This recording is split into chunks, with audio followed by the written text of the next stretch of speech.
I'm sorry for the very, very long title. What I present today is where we created a data set of spatial parameters of ground-mounted photovoltaic systems utilizing autophotos and segment anything model.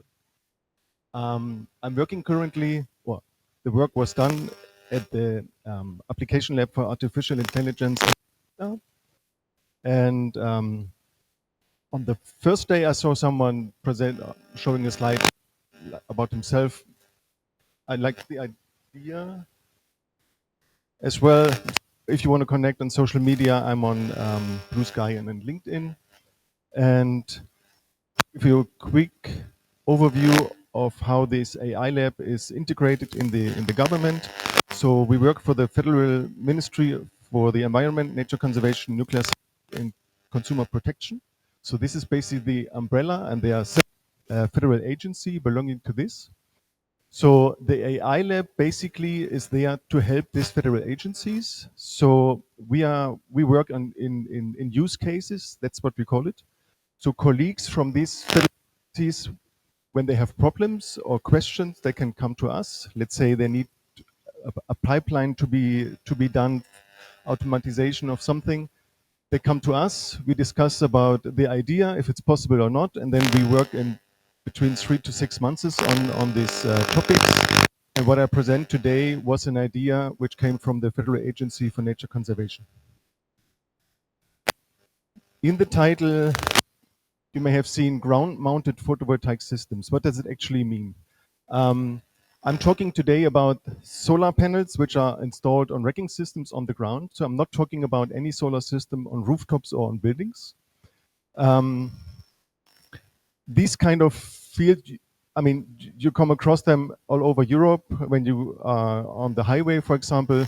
They're usually installed on open fields or on agriculture fields. What you see here is a fixed tilted system. So it's usually pointed southwards, where the most of the time the sun is. But we are also working with these tracking systems where the panel rotate according to the sun angle. So this is basically our target system, what we are after. To give you a bit of a context, so the basic question was, what impacts do these solar installations have on, sorry, it's a bit confusing. So these are the rotating panels. Exactly. Okay. What impact do the solar installations have on biodiversity? To give you a bit of a legal context, there is in Germany a Renewable Energy Sources Act that sets ambitious targets for solar energy, that defines criteria for ground mounting system. For example, they say that if you have a solar system, you cannot install more than 60% of solar panels within the fenced area. Or they define that it has to be gray instead of mode. Yeah, so it's to help the biodiversity to grow plants and very diverse plants. So the idea was here to review the implementation and the effectiveness of these nature conservation regulations, but there are no solid data yet to be collected. There are not solid data collected yet. So we were trying to help, and the question for us was, how can spatial parameters be extracted from remote sensing images without ground truth data? And I mentioned that this was done for the Federal Agency of Nature Conservation. So when you start such a use case, usually you look in the internet, what's already there. We did so, and we came across this global renewable watch from Microsoft. What they do is, I hope you can see it here, they do detection of solar systems based on planet scope maps. But this is actually not what we want. We know where the systems are. We want to know where are the models and like the table, line by line. A second platform is from Settlers. They also detect nothing else than the one from Microsoft. They also the system. This is not what we are after. What we have in Germany is a database where the owner of the solar systems need to register the system. So they have to put a point, so 1 point for the whole system. Then they say we have 1,000 models, we generate X gigawatt, we have the potential to generate X gigawatt, and we installed it, whatever, 1st of January 2020. This is all we have, and that is not enough. So what the research group from David Manske did, they manually digitized the surrounding of all German solar systems, basically. This is what you see surrounding of the with the red. So this is basically our knowledge on where or the dimensions of the solar systems are. The image data we're going to use is, well, we are a federal agency, so we have access to the whole catalog of digital autophotos, which have a 20 centimeter resolution. And as you can see on the right, they are not homogeneously collected. They are collected state-wise. So every state is responsible for flying and collecting this data. And they go from 2016 up to 2023. 23 was basically the latest image. And the points from, or the areas of this Manske data set, they are around 8,789 points on the right map. Target, basically. So we know where the systems are. We have the images, and we need one more data set. As I mentioned before, the research group of Manske, they digitized basically the edges of the solar system. What we are after is basically the fence. Every solar system is fenced for security protection, for insurance, and we are after the fences. And we looked in many more databases, nothing is there, but then we thought, okay, maybe OpenStreetMap can help us. So OpenStreetMap has 6,000, almost 6,500 polygons, more or less corresponding to the fences of the solar system. So this is basically the latest variable we needed to start our work. So this is basically the more or less the fenced area, not 100%. So our goal was to segment the module rows you see here in the blue. And from that model rows, we can derive two parameters. So we can derive the model row distance.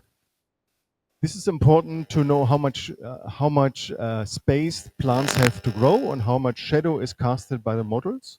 And the second parameter is coverage ratio, which is basically the module area divided by the park area, which is the fenced area.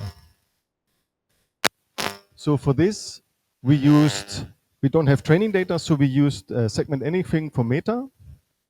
So segment anything has learned a general notion of what an object is. This understanding enables a zero-shot generalization to unfamiliar objects, and you don't need additional training data. So you just create your image chip and let the SAM do the work. How did we go from there? We created 227 image chips with a size of 640 by 640 pixels. These are RGB, so red, green, blue images. And the image chips have an overlap of 50%. So segment anything sees every area twice. And this sheer amount of image chips would have taken a long time on our small little cloud cluster we have. So we used the high performance cluster from the University of Leipzig to crunch basically the segmentation tile by tile. So it would have taken us 4 months to do this, and the high performance cluster did it basically in a week. So we downloaded the segments, and the next step was basically to come up with a solution to classify it unsupervised, which is quite difficult. So we tried to manually say, okay, this is a model, this is a model, and then run a random forest or something. It didn't work because the surrounding context was missing. So what we did is we created for every segment, we extracted the median, so RGB and infrared. We created some spectral indices, get information about the area, the width, the length, the orientation, and so on. And then we did some filtering. What helped us a lot was DB-scan, the DB-scan clustering. And here you may see it on the upper right. Basically here it's the photovoltaic index against the normalized difference vegetation index, and in the lower left, this is basically the cluster of system. And then you have one cluster, the next step, next cluster, you have some outliers where usually there is shadow patches, vegetation patches, you have some containers or some small transformer buildings, and they are all basically excluded step by step. So once we did this, we received a pretty much clean module data set, which is more or less okay. Well, we picked here the probably a very good example for this presentation. So this is what we received, but you need to know somehow how good is your result, right? So we manually went one by one to look at the results. Is it well segmented, and the post-processing, did it really get the modules, or are there some shadow vegetation areas left? So I go through the classes. The class number 0 is basically a true negative. What does it mean? It means that the image was recorded before the solar system was created.